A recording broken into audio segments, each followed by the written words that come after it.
राम को लाए हैं हम उनको लाएंगे, यूपी में फिर से हम भगवा लहराएंगे, ये भी तो लोग याद करा रहे हैं। देखिए बात दावे के साथ कह सकती हूँ कि 5 राज्यों में चुनाव है, सुबह 8 बजे काउंटिंग होगी, नाश्ते में 11 बजे ये हार लेंगे। नाश्ते में 11 बजे 350 प्लस का नारा फिर से दे रहे हैं वो, कह रहे आएंगे तो योगी ही, कुछ भी कर लो। अभी यूपी में तो धकेला होवे, कुछ होवे चन्ना होवे, पर धकेला होवे। देख नहीं रहा आप कैसी भगदड़ मची हुई है। तो मैं चुनाव लड़ूंगी, लेकिन सिर्फ योगी जी के सामने। अब एक तरफ वो खींचने वाले की ये तो मना करती थी चुनाव लड़ने के लिए, तो फिर क्यों तुम्हें चुनाव, वीडियो भी वायरल है और तुम्हारे चैनल पे भी वायरल है। अभी बीजेपी में मुझे जाना नहीं था और वो मुझे बीजेपी जबरदस्ती ज्वाइन कराना चाहते, वो आलम सबने देखा। कैसे करा लेंगे? क्यों नहीं करा सकते, वो तो जबरदस्ती पता नहीं क्या क्या करा ले। मैं सिर्फ योगी जी के सामने चुनाव लड़ूंगी, बाकी नहीं लड़ूंगी।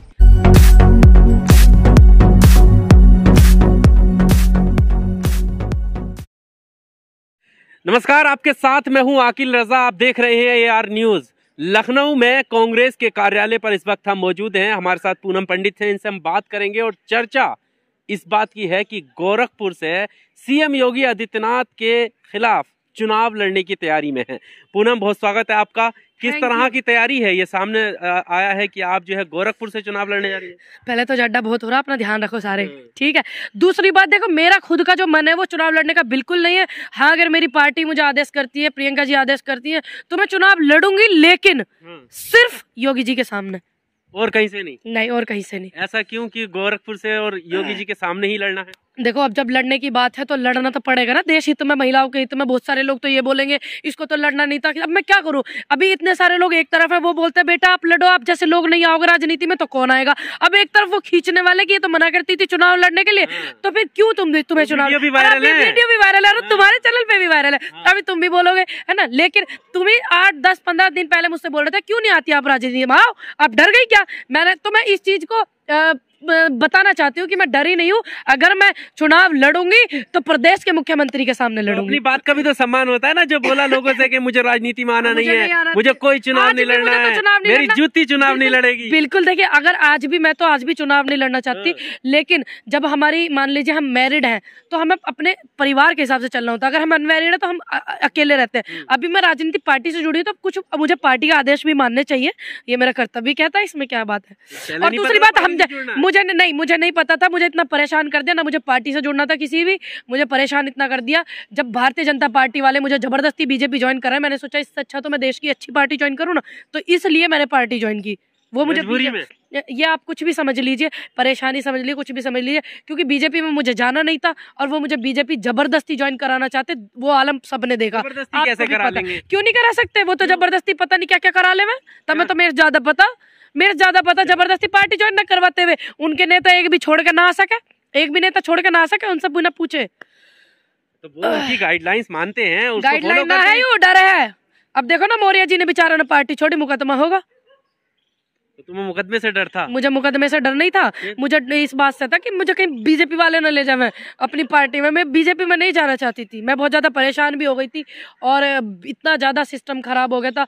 इतने मेरे घर पे लोगों का जाना कि आप आराम से कर लो ज्वाइन या प्यार से कर लो, लेकिन करनी तो आपको पड़ेगी, हम आपको कहीं और पार्टी में नहीं जाने देंगे। फिर मैंने कहा यार मैं ये क्यों करूं, मैं क्यों ज्वाइन करूं भारतीय जनता पार्टी, जब भारतीय जनता पार्टी ने देश का इतना नुकसान कर दिया, किसानों का कर दिया, है ना, महिलाओं के साथ खड़ी नहीं, तो मैं क्यों करूं। तो फिर मुझे लगा कि मुझे कांग्रेस ज्वाइन करनी चाहिए। मेरा बिल्कुल भी राजनीति से कोई लेना देना नहीं था, लेकिन हाँ, अब देश की अच्छी राजनीति से पूरा लेना देना, कर लो क्या करो, पूरा लेना देना। अब ये बताओ, गोरखपुर CM योगी की सीट को चुनना खुद का फैसला है या पार्टी की गाइडलाइन है? देखिए, मेरा तो आज भी फैसला ये नहीं है कि मैं चुनाव लड़ूं। अगर मेरी पार्टी मुझे चुनाव लड़ने का आदेश देती है तो सिर्फ मैं गोरखपुर से चुनाव लड़ना चाहूंगी। और मैं अपनी पार्टी से, कांग्रेस से मैं अपील भी करती हूँ कि आप मुझे किसी और उससे चुनाव न लड़ाइएगा, विधानसभा से। अगर लड़ाना ही है तो आप मुझे गोरखपुर से लड़ाइएगा, बाकी मेरी कोई इच्छा नहीं है कि मैं चुनाव लड़ूं MLA।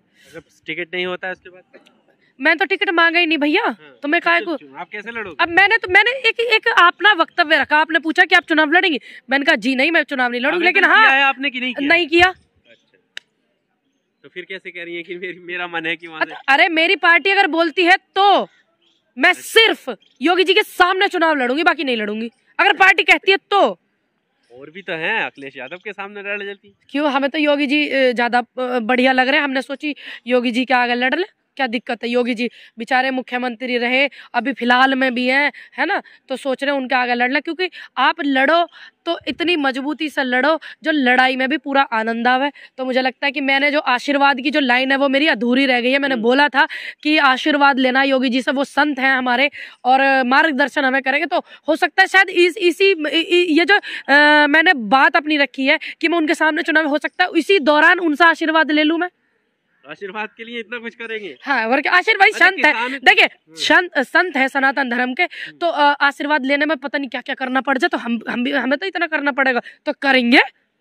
अच्छा, आप किसानों की बात रखती हैं लगातार? रखेंगे हमेशा। इस बात को रखने से ना मुझे मेरी पार्टी रोक सकती, ना मेरा भारतीय किसान यूनियन संगठन रोक सकता। सही बात को रखने में ना मुझे कोई पार्टी रोक सकती, ना मुझे संगठन, क्योंकि ये मेरा खुद का निजी विचार है। भारतीय किसान यूनियन ने तो समर्थन दे दिया है गठबंधन को। देखिए सपा और देखिए, मैं भारतीय किसान यूनियन अम्बावता से हूँ, मैं आपकी जानकारी के लिए बता दूं, ठीक है? तो मैं मेरी जो वहाँ पर गाजीपुर बॉर्डर, देखिए अच्छी बात है, जिसका जो मन है, किसकी यूनियन ने क्या संगठन दिया, वो उनका खुद का पर्सनल विचार है कि वो किसको क्या संगठन देते हैं, मुझे इस बात से कोई लेना देना नहीं है। लेकिन मैंने अपना पूरा समर्थन जब कांग्रेस परिवार को दिया हुआ है, बात खत्म। क्या लहर है यूपी में? यूपी में तो धकेला होवे, कुछ होवे चाहे ना होवे, पर धकेला होवे।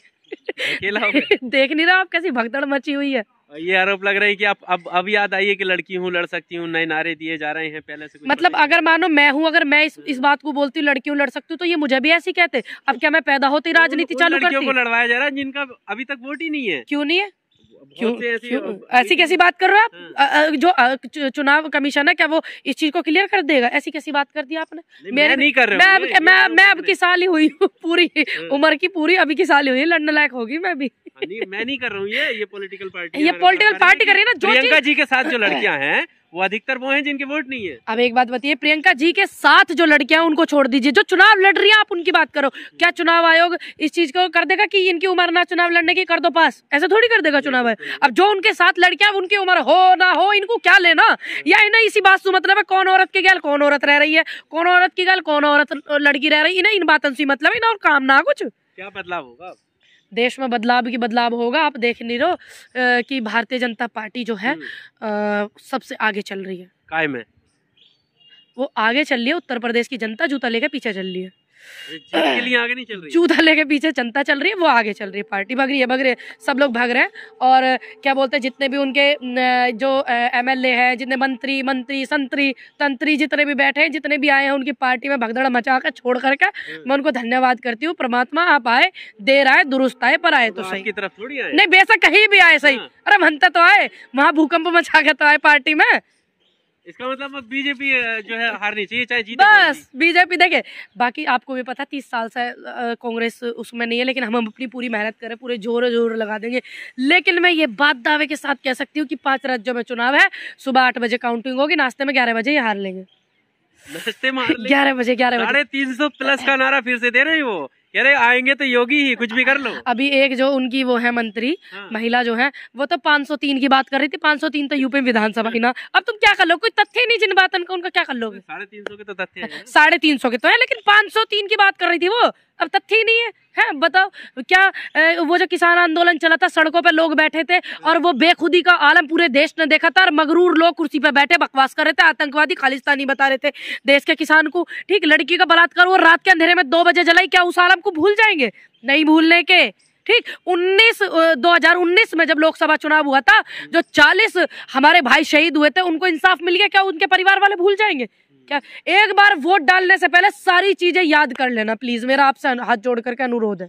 जो राम को लाए हैं हम उनको लाएंगे, यूपी में फिर से हम भगवा लहराएंगे, ये भी तो लोग याद करा रहे हैं। देखिए, हम पूरे देश में भारत का तिरंगा लहराएंगे, ठीक है? हमारे लिए देश सबसे ज्यादा बड़ा है ना? उसके बाद हम किसी और की बात करेंगे, ठीक है? हम पूरे देश का तिरंगा लहराएंगे। रही बात इनके इन गानों की, एक जो इंडिविजुअल पर्सनैलिटी होती है उसका क्या काम होता है? जिस व्यक्ति ने ये गाना गाया है उनका क्या काम है? उनका इंडिविजुअल पर्सनैलिटी। आप एक पार्टी के लिए गाना गा रहे हो, है ना? आप चाहे वो कोई भी पार्टी के लिए गा रहे हैं, अगर वो इधर वाले गा रहे हैं तो मैं उनको भी बोलूंगी, आपको पूरे देश ने प्यार करा, आपको सभी धर्मों के लोगों ने प्यार किया, आपको सभी बिरादरियों ने प्यार किया, तो क्या आप इस गाने को गा रहे हैं? और फिर मैं उनको बोलूंगी ऐसे ऐसे लोगों को बुलावे ना अपने यहाँ पे प्रोग्रामों में, जो ये एक चीज की बात करते हैं। अगर हम देश में, तो हमें क्या बात करनी है? सेकुलर बात करनी है ना। करनी चाहिए कि नहीं करनी चाहिए? अब जिस व्यक्ति ने वो कि जी मीडिया पे चले, फलाने मीडिया पे चले, ढाका मीडिया पे चले, मिनिस्ट्री मीडिया में चले, इस तरीके से गाने को गा रहे हैं कि कल की सुबह की घोषणा में योगी जी कह देंगे कि अगला हमारा जो मंत्री है यो रहेगा राज्य मंत्री, इसको मुख्यमंत्री का चेहरा बना दो। इस तरीके से कर रहे हैं। तो आप अपने काम भूल गए हो, आप अपने कर्म भूल गए हो। तुम्हारे क्या कर्म है ना? तुम्हारा काम है जो आप वो करो, बाकी आप देश की राजनीति में अगर आ रहे हो तो सब कुछ त्याग करके आओ, अच्छे से आओ। वो तो कहाँ मना थोड़ी कर रहे हैं, इस गाने को सही ठहरा रहे हैं। हाँ, अरे बजता हुआ नजर आ रहा है। अबे मैंने भी सुना, बिल्कुल बजता हुआ नजर आ रहा है। लेकिन इस चीज का जनता समझ रही है इस चीज को। जनता अगर इस चीज को समझती तो उनको ये गाना गाने की जरूरत ही ना पड़ती। समझ में आपको? अब तर्क लगाइए, थोड़ा दिमाग लगाइए। अगर जनता समझती तो ये गाना गाने की जरूरत ही ना पड़ती, क्योंकि जनता समझ रही है। ये सच बात है कि हिंदू जाग रहा है और बीजेपी छोड़ करके भाग रहा है। सही बात है। हाँ बिल्कुल, हिंदू जाग रहा है और बीजेपी छोड़ करके भाग रहा है, क्योंकि इनको पता है कि ये गला अपनों का ही घोट रहे। ठीक है ना?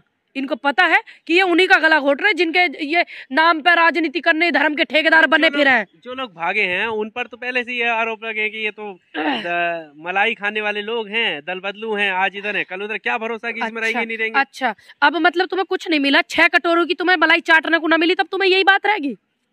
उन्हीं पे आरोप लग रहा है। अच्छा, अब एक बात बताइए, वो जाएंगे तो कुछ ना कुछ तो ये बताएंगे भाई, जवाब भी तो देना जरूरी ना। अभी इतने लोगों के टिकट कटने थे, काटने भी बंद कर दिए इन्होंने। क्यों काटने बंद कर दिए? कि कहीं ये भी ना भाग जा पार्टी छोड़ गए। पर आ तो नहीं रहे, इधर उधर जा रहे हैं। अरे कहीं जाओ, ये भी क्या भरोसा कि अरे वो कहीं जाओ, जीत के बाद भी तो वापस जा सकते हैं। कहेंगे चलो योगी जी अब हालत ऐसी हो गई है इस देश के अन्नदाता ने, युवाओं ने, महिलाओं ने जो बीड़ा उठाया है देश की राजनीति में, हालत ऐसी हो गई कि उधर से इधर से भागने उगने में, आने जाने में आदमी 10 बार सोचेगा, लेकिन इनकी पार्टी में नहीं रहेगा। क्या देख के वोट दे फिर? आज का कुछ अपील है आपकी? सब बस आप जो है शिक्षा को देख कर गए, स्वास्थ्य सुविधाएं, उन तमाम बेटियों की सुरक्षा को देख कर गए, उन तमाम किसानों के जो सर्दी में बैठे थे बॉर्डर पर, इनके नेताओं ने उन्हें खालिस्तानी, पाकिस्तानी, आतंकवादी ऐसे ऐसे शब्दों से नवाजा था और एक भी इनके नेता पर मुकदमे नहीं हुए। और जैसे आपने लखीमपुर में देखा क्या माहौल हो रहा, अभी भी क्या सजा हो रही है उनको, क्या हो रही कुछ कार्रवाई, इन सब चीजों को देख कर गए। रात के अंधेरे में 2 बजे एक बेटी का बलात्कार करके जला दिया जावे, ठीक, तब कोई नेता इनका नहीं बोलता। 11 महिला मंत्रिमंडल में जबकि वो भी नहीं बोलती है। तो आप इन सब चीजों को देख करके, सोच करके जब आप अपना वोट डालिएगा, क्योंकि हमारे पास वोट की चोट है। 2022 में पहला डोज है, 2024 में दूसरा डोज है, और ये 2 डोज सब पे भारी और महामारी दूर जारी। चलिए, बहुत शुक्रिया हमारे साथ बात करने के लिए। तो पूनम पंडित थी, लगातार उन सवालों को लेकर हमने बात की। कांग्रेस से हैं और ये जो बात सामने आ रही है, इन्होंने कहा है कि ये गोरखपुर से कहीं ना कहीं चुनाव लड़ेंगे अगर पार्टी का डिसीजन होता है तब। कैमरामैन इम्तियाज के साथ आकिल रजा की रिपोर्ट, लखनऊ।